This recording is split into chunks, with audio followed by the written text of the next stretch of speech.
18 अगस्त 1945 एक plane crash और अचानक दुनिया से गायब हो गए एक इंसान। लेकिन सवाल आज भी वही है, क्या नेताजी सुभाष चंद्र बोस सच में उस दिन मरे थे या ये सिर्फ एक कहानी थी? ऑफिशियल कहानी के मुताबिक 18 अगस्त 1945 को ताइवान में एक प्लेन क्रैश हुआ जिसमें नेताजी बुरी तरह घायल हुए और बाद में उनकी मौत हो गई। लेकिन कोई क्लियर डेड बॉडी नहीं मिली, कोई फाइनल प्रूफ नहीं मिला। कल्पना कीजिए उस वक्त की, अगस्त 1945 का महीना। दूसरे विश्व युद्ध में जापान घुटने टेक चुका था। अमेरिका के 2 परमाणु बमों ने हिरोशिमा और नागासाकी को राख में बदल दिया था। ऐसे में आज़ाद हिंद फौज के सबसे बड़े नेता सुभाष चंद्र बोस के सामने एक बहुत बड़ा संकट खड़ा था। ब्रिटिश हुकूमत उन्हें युद्ध बंदी बनाना चाहती थी। अगर वो अंग्रेज़ों के हाथ लगते तो उन्हें लाल किले में खड़ा करके फांसी दे दी जाती। नेताजी ये बात बहुत अच्छी तरह जानते थे। उन्हें एक ऐसे देश की तलाश थी जो उन्हें शरण दे सके और भारत की आज़ादी की लड़ाई को बाहर से समर्थन दे सके। उनकी नज़र थी सोवियत यूनियन यानी आज के रूस पर, और यहीं से शुरू होती है 20वीं सदी की सबसे बड़ी मिस्ट्री। कहा जाता है कि 18 अगस्त को नेताजी ने ताइवान के ताइहोकू एयरपोर्ट से मंचूरिया के लिए उड़ान भरी। उनके साथ उनके सबसे भरोसेमंद साथी हबीब उर रहमान और कुछ जापानी अधिकारी थे। उड़ान भरने के कुछ ही मिनटों बाद प्लेन का इंजन फेल हुआ और वो क्रैश हो गया। जापानी सेना की रिपोर्ट कहती है कि नेताजी इस क्रैश में 3rd डिग्री तक जल गए थे और अस्पताल में रात के करीब 9 बजे उन्होंने दम तोड़ दिया। सुनने में ये एक दुखद अंत लगता है, लेकिन जब हम इस कहानी की परतों को उधेड़ते हैं तो हर कदम पर एक नया झूठ, एक नया धोखा सामने आता है। सोचिए, एक इंसान जो उस वक्त पूरी दुनिया की नज़रों में था, जो ब्रिटिश एम्पायर के लिए सबसे बड़ा खतरा था, उसकी मौत का कोई एक भी स्पष्ट सबूत क्यों नहीं है? कोई तस्वीर नहीं, अस्पताल का कोई पक्का रिकॉर्ड नहीं, यहाँ तक कि जो डेथ सर्टिफिकेट जारी किया गया उस पर नाम सुभाष चंद्र बोस नहीं बल्कि इचिरो ओकुरा नाम के एक जापानी सैनिक का था। तर्क ये दिया गया कि नेताजी की पहचान छिपाने के लिए ऐसा किया गया। लेकिन मौत के बाद पहचान क्यों छिपानी थी? उससे भी बड़ी हैरानी की बात यह है कि उनके शरीर को भारत या उनके परिवार को नहीं सौंपा गया। आनन फानन में उनका अंतिम संस्कार कर दिया गया और उनकी अस्थियां टोक्यो के रेनकोजी मंदिर में रख दी गईं। जब हबीब उर रहमान वापस भारत आए तो उनके हाथों पर जलने के कुछ निशान जरूर थे, लेकिन उन्होंने जो कपड़े पहने थे उन पर आग का कोई असर नहीं था। अगर वो एक धधकते हुए प्लेन से नेताजी को बाहर निकाल रहे थे तो उनके कपड़े कैसे बच गए? ये वो सवाल थे जिन्होंने पहली बार इस डेथ थ्योरी पर एक बड़ा प्रश्न चिन्ह लगाया। अगर मौत नहीं हुई तो नेताजी गए कहाँ? अब बात करते हैं उस मास्टर प्लान की जो शायद इंटेलिजेंस की दुनिया का सबसे बेहतरीन एस्केप ऑपरेशन था। कई इतिहासकारों और डीक्लासिफाइड फाइल्स का इशारा एक ही तरफ है, द रशियन एंगल। जापान की हार तय थी, लेकिन जापानी सेना के कुछ बड़े अधिकारी नेताजी का बहुत सम्मान करते थे। थ्योरी ये है कि जापानी सेना ने ही नेताजी को अंग्रेजों से बचाने के लिए इस फेक प्लेन क्रैश की कहानी रची। उस प्लेन में जनरल शिडेई नाम के एक बड़े जापानी अधिकारी भी थे, जिन्हें सोवियत सीमा के पास मंचूरिया का प्रभार दिया गया था। योजना ये थी कि प्लेन क्रैश की खबर उड़ाकर ब्रिटिश इंटेलिजेंस को गुमराह किया जाएगा और नेताजी को सुरक्षित रूसी सीमा में प्रवेश करा दिया जाएगा। और इसके सबूत भी मिलते हैं।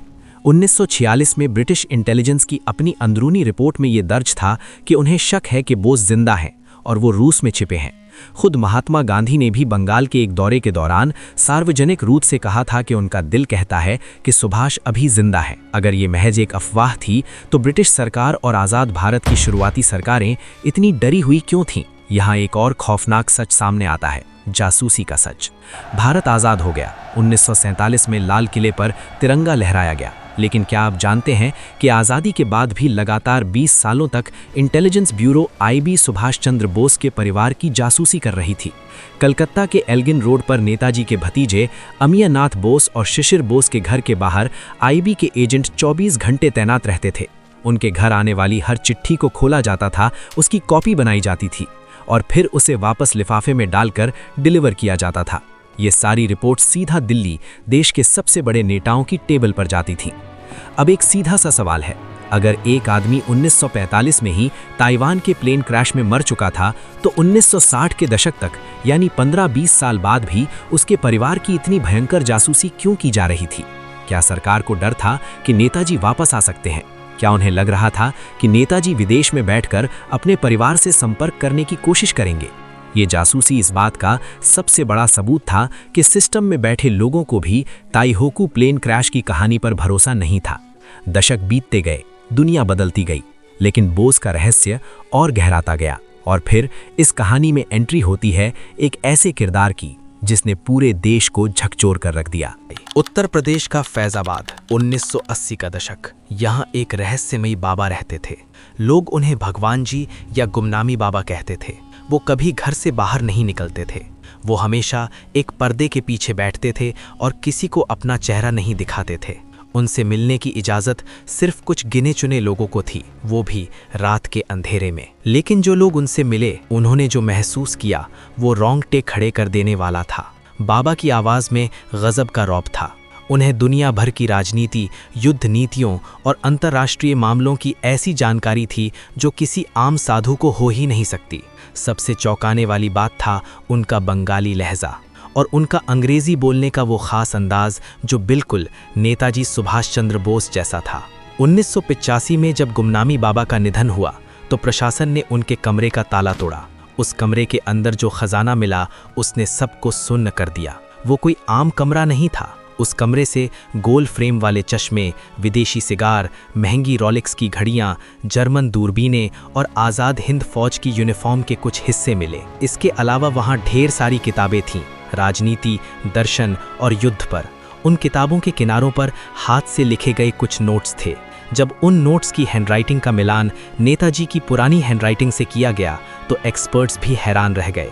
कई राइटिंग एक्सपर्ट्स ने दावा किया कि ये दोनों लिखावट एक ही इंसान की हैं। सबसे हैरान करने वाली चीज़ जो उस कमरे से मिली वो थी नेताजी के माता पिता की एक पुरानी, बहुत ही निजी तस्वीर। एक सन्यासी जिसका दुनिया से कोई मोह नहीं था, वो सुभाष चंद्र बोस के माता पिता की तस्वीर अपने सिरहाने क्यों रखता था? क्या गुमनामी बाबा ही वो महानायक थे जो किसी गहरी राजनीतिक मजबूरी या शायद किसी अंतर्राष्ट्रीय संधि के चलते अपने ही देश में एक रेफ्यूजी, एक कैदी की तरह जिंदगी बिताने को मजबूर थे? क्या उन्हें ये डर था कि अगर वो सामने आए तो भारत को कुछ ऐसे समझौते तोड़ने पड़ेंगे जो देश के लिए खतरनाक हो सकते हैं? इस रहस्य को सुलझाने के लिए आज़ाद भारत में एक के बाद एक कई कमेटियां बैठीं। 1956 में शाहनवाज कमेटी आई। उसने कहा नेताजी की मौत प्लेन क्रैश में हुई है। 1970 में हौसला कमीशन आया। उसने भी उसी पुरानी कहानी पर मुहर लगा दी। ऐसा लग रहा था जैसे सरकारें बस एक ही बात को सच साबित करने में लगी थीं। लेकिन फिर आया साल 1999, जस्टिस M.K. मुखर्जी कमीशन। इस कमीशन ने वो किया जो पिछले 50 सालों में किसी ने नहीं किया था। जस्टिस मुखर्जी खुद ताइवान गए। उन्होंने वहाँ की सरकार से सीधे बात की और जब ताइवान की सरकार ने अपने आधिकारिक रिकॉर्ड खंगाले तो एक ऐसा सच बाहर आया जिसने पूरी दुनिया के इतिहासकारों को हिलाकर रख दिया। ताइवान सरकार ने लिखित में जवाब दिया कि 18 अगस्त 1945 के दिन या उसके आसपास के हफ्तों में ताइहोकू एयरपोर्ट पर ऐसा कोई प्लेन क्रैश हुआ ही नहीं था। सोचिए, जिस क्रैश को आधार मानकर नेताजी की मौत की कहानी रची गई, जिस क्रैश के नाम पर एक झूठा डेथ सर्टिफिकेट बनवाया गया, वो क्रैश असलियत में कभी हुआ ही नहीं था। ये एक इल्यूजन था, एक कवर अप था जो इतनी बारीकी से रचा गया था कि दुनिया दशकों तक उसी झूठ को सच मानती रही। मुखर्जी कमीशन ने अपनी रिपोर्ट में साफ लिखा कि नेताजी की मौत उस क्रैश में नहीं हुई थी और जो अस्थियां रेंकोजी मंदिर में रखी हैं वो उनकी नहीं हैं। लेकिन आज़ाद भारत की विडंबना देखिए, तत्कालीन सरकार ने बिना कोई ठोस कारण बताए इस कमीशन की रिपोर्ट को ही खारिज कर दिया। सच सामने था, फिर भी उस पर मिट्टी डाल दी गई। आखिर क्यों? वो कौन सा डर था? वो कौन सी सीक्रेट फाइल्स थीं जो 70 सालों तक दिल्ली के साउथ ब्लॉक के तहखानों में बंद रहीं? बार बार सरकारों ने कहा कि अगर नेताजी से जुड़ी फाइल्स को खोला गया तो मित्र देशों के साथ भारत के रिश्ते खराब हो जाएंगे। वो मित्र देश कौन थे? रूस या ब्रिटेन? और ऐसा क्या था उन फाइल्स में जो एक देश के कूटनीतिक रिश्ते बिगाड़ सकता था? 2016 में जब भारत सरकार ने कुछ फाइल्स को डीक्लासिफाई किया तो बहुत से सच बाहर आए, लेकिन वो अंतिम सच आज भी कहीं गायब है। कुछ पन्ने गायब हैं, कुछ रिपोर्ट्स मिटा दी गई हैं। सुभाष चंद्र बोस एक ऐसा नाम है जिन्होंने आज़ादी की लड़ाई का पूरा नैरेटिव बदल दिया था।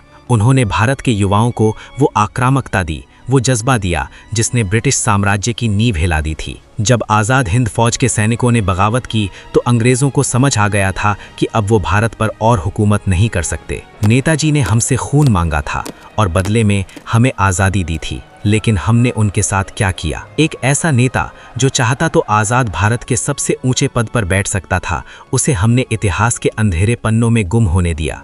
उनकी मौत आज भी एक फाइल नंबर बनकर सरकारी दफ्तरों में धूल फांक रही है। शायद वो रूस की किसी बर्फीली जेल में टॉर्चर सहते सहते अपनी आखिरी सांस ले रहे थे और याद कर रहे थे अपने वतन को। शायद वो वाकई फैजाबाद की उस गुमनाम कोठरी में बैठे थे और अपने ही देशवासियों को आज़ाद हवा में सांस लेते हुए देख रहे थे, लेकिन खुद कभी बाहर नहीं आ सके। या शायद वो 1945 के उस प्लेन क्रैश के बाद एक ऐसी दुनिया में चले गए जहां तक पहुंचना हमारी सोच से परे है। सच जो भी हो, ये बात तय है कि 18 अगस्त 1945 को जो कहानी दुनिया को सुनाई गई वो सच नहीं थी। वो सदी का सबसे बड़ा धोखा था। सुभाष चंद्र बोस सिर्फ एक इंसान नहीं, एक विचार थे, और विचार कभी मरा नहीं करते। वो आज भी उस अधूरे सच के रूप में जिंदा है जो हम सबसे एक ही सवाल पूछ रहा है, क्या कभी भारत अपने इस महानायक को वो इंसाफ दे पाएगा जिसका वो हकदार था, या ये रहस्य हमेशा के लिए एक रहस्य ही बनकर रह जाएगा। ऐसी और भी ऐतिहासिक घटनाओं पर वीडियो आने वाली है, तो चैनल को सब्सक्राइब करके रख लो मेरे भाई। और ख़ास करके इस वीडियो को बनाने में बहुत समय और बहुत मेहनत लगी है, तो वीडियो को दिल से लाइक करना ना भूलें। मिलते हैं किसी और अगले ऐतिहासिक घटना के साथ। जय हिंद।